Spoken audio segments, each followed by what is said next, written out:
Nasubukan nyo na ba, Mesami, na magluto ng corned beef na merong sabaw? At syempre, kung may sinigang na corned beef, syempre meron din naman nilagang corned beef. Tingnan nyo naman. Yahoo! Literal naman kaming kumakain ng corned beef na dry talaga siya. Pero this time, naisipan ko nga lagyan ng sabaw. Kaya tignan nyo naman yung mga customer ko. Na-satisfied naman sila. Anyamatan. Bonjour, Mesami! Balak ko sana magluto ng sinigang na corned beef, Mesami, at dahil nga wala tayong masyadong gulay at patatas lang yung nakita ko dito sa ref, bali yung gagawin na lang natin dito is nilaga or sinabawang corned beef. Yahoo! At kung naghahanap kayo ng corn, Mesami, bahala kayo dyan. Kahit ako hindi ko mahanap kung nasaan yung corn. Anyamatan.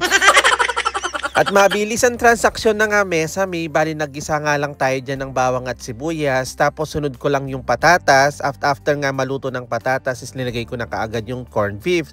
Pagkatapos ko nga naigisa ng konti yung corned beef, nilagyan ko na nga ng pampalasa kagaya ng paminta, asin at bawang. Bali takpan lang natin as pakuluan. At habang pinapakulo ko nga, medyo naaamoy ko na malansa. Kaya hinabol ko nga yung luya para mawala yung lansa. Nyamatan. At dahil nga sinabawan yan, Mesami, pwede nyo rin lagyan ng sitaw o kaya repolyo. Dahil nga mukha siyang nilaga, kaya wala tayong gulay. Kaya heto na nga at pinagtyagaan na nga namin yung patatas. At mabilis ang transaksyon ulit. Heto na nga at magte-taste test na tayo. Tignan natin kung ano magiging reaksyon nila. First time nilang kakain ng corned beef na may sabaw. Yahoo! Oh, good. Tikman nyo. Masarap.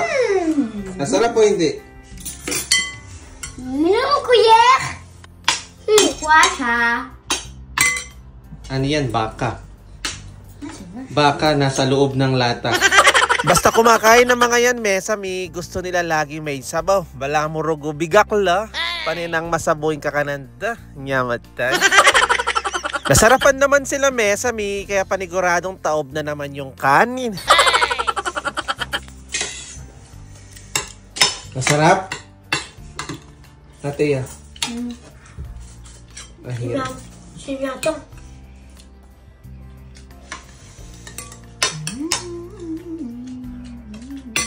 Balik, bon appetit! Messi. Kain na din ako. Sunod naman natin ipapataste test kay Mon Amour. Heto na nga't kararating niya. Galing yan sa trabaho. Maranop-ranop niya pa moro gulawin niya. Oh, no. Sinabawan na corned beef? May sinabawan bang corned beef? Goodness. Tikman mo bago ka mag-apply. Nakarami mga anak mo. Pero amoy luya. Kaya nga, may technique para siya. Patanggal ng lansa. Yeah. Pero ano to, minudo?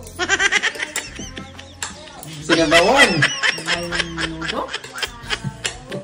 Bawang corned beef, mayroon ba? Wow. Alam ko dry. Sa susunod sinigang. Naniniwala ka na?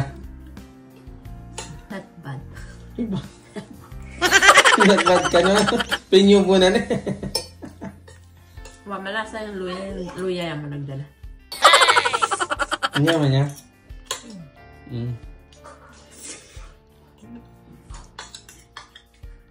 Nanyaman pala yung sinabawan mo.